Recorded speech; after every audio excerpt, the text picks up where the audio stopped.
Leo was a 20-year-old young man living in a small, quiet town surrounded by mountains.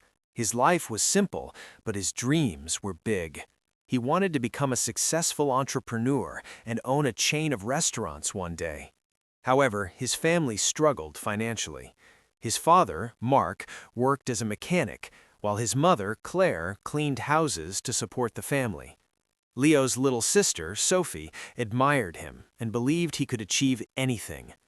One cold evening, Leo sat outside his small house, looking at the stars. He whispered to himself that he wanted to give his family a better life, but he did not know where to begin. The next day, he shared his thoughts with his father. Mark looked at him seriously and said that dreams are not free.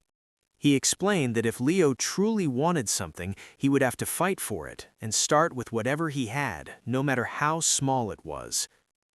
Those words stayed in Leo's heart. Soon, he noticed that people in his town loved fresh bread but had to travel far to buy it. An idea came to his mind. He could sell fresh bread in his own town. There was only one problem: Leo had no money. Still, he decided to take a risk. He walked miles to meet the bakery owner, Mr. Anderson, a strict old man. Leo asked him for a chance to sell bread for 1 week and promised to return the money after selling it. After some hesitation, Mr. Anderson agreed, warning Leo not to return if he failed. That moment became the first step of Leo's journey. Early the next morning, Leo woke up full of energy and carried the fresh bread to his town. He set up a small stand near the park and greeted everyone with a warm smile, calling out about his fresh and delicious bread. At first, people walked past him without stopping. They were unsure about the quality, and Leo began to feel nervous, but he refused to give up. To gain their trust, he started offering free samples. Slowly, people began to stop, taste the bread, and smile. By the end of the day, every loaf was sold. Leo earned a small profit, but for him, it felt like a big victory. That evening, he returned to Mr. Anderson and paid back every penny. The old man nodded in approval and told Leo to come back the next day. From that day on, Leo worked tirelessly. He woke up at 4 in the morning, walked long distances to the bakery, carried the bread back, and sold it with passion. After 2 months of hard work, he saved enough money to buy a small cart, which made his work easier. One day, a customer suggested that Leo should bake his own bread to earn more profit. The idea excited him, but it also scared him because he had never baked before. At that moment, Leo realized that success is not free, and to move forward, he would need to take risks and learn new skills. Leo decided that he did not want to remain only a bread seller. He wanted to become a baker. The next morning, he gathered his courage and asked Mr. Anderson to teach him how to bake. The old man was surprised and said that if Leo learned baking, he would stop buying bread from him, which would hurt his business. Leo calmly replied that he would never forget the man who gave him his first chance and promised to support him in the future. After thinking for a while, Mr. Anderson agreed, but warned Leo that baking was not easy and required patience, time, and hard work. The lessons began early in the morning, before sunrise. Mr. Anderson taught Leo how to mix flour, knead dough, and bake bread properly. In the beginning, Leo struggled a lot. His hands hurt, and many loaves came out either too hard or too soft.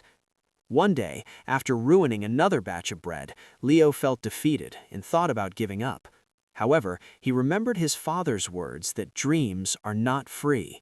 He realized that every mistake was teaching him something valuable. With renewed determination, Leo returned the next day and practiced carefully. After 2 weeks of non-stop effort, Mr. Anderson handed him a loaf and told him it was perfect. Leo felt proud and understood that hard work always leads to improvement. Leo rented a small oven and started baking bread from home. His family was amazed. His little sister, Sophie, helped pack the bread, and his mother, Claire, would make him tea late at night. Quietly, Leo watched his dreams take shape. Soon, he didn't just bake bread, he began making biscuits and pastries too. The townspeople became obsessed with his flavors, saying, "Leo's bread is the best." But success was never easy. One day, a new bakery opened in town, owned by a young man named Eric.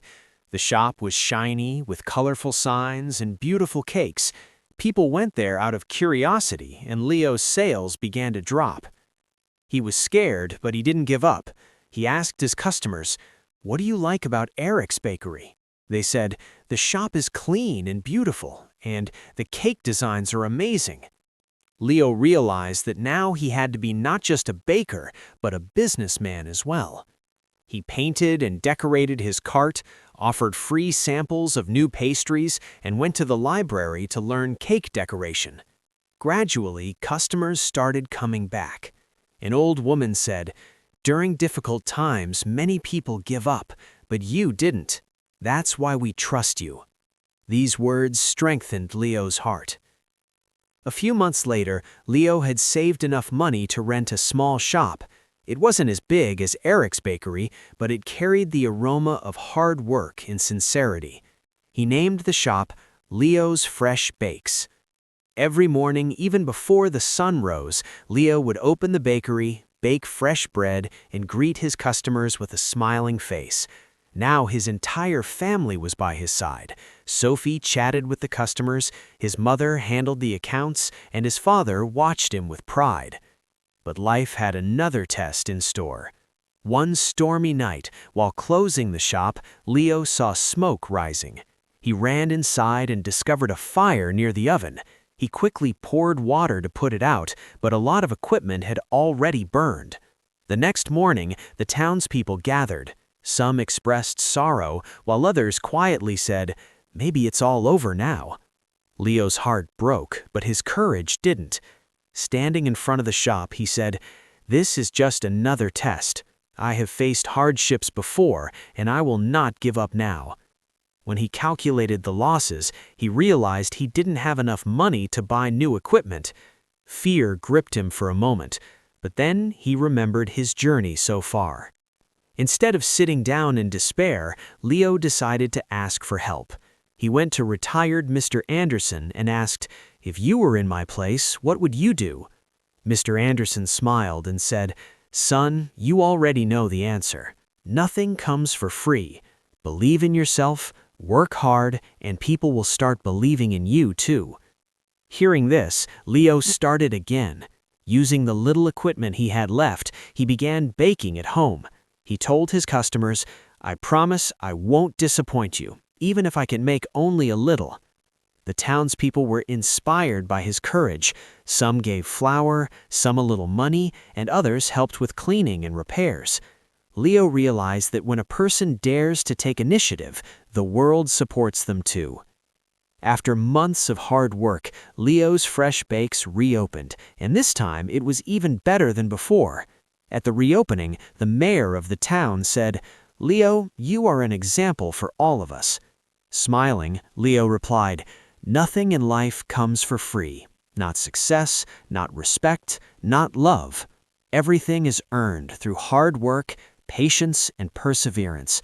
Never let failure stop you, because it is the first step toward success." From that day on, Leo's Bakery was no longer just a bread shop. It became a symbol of hope.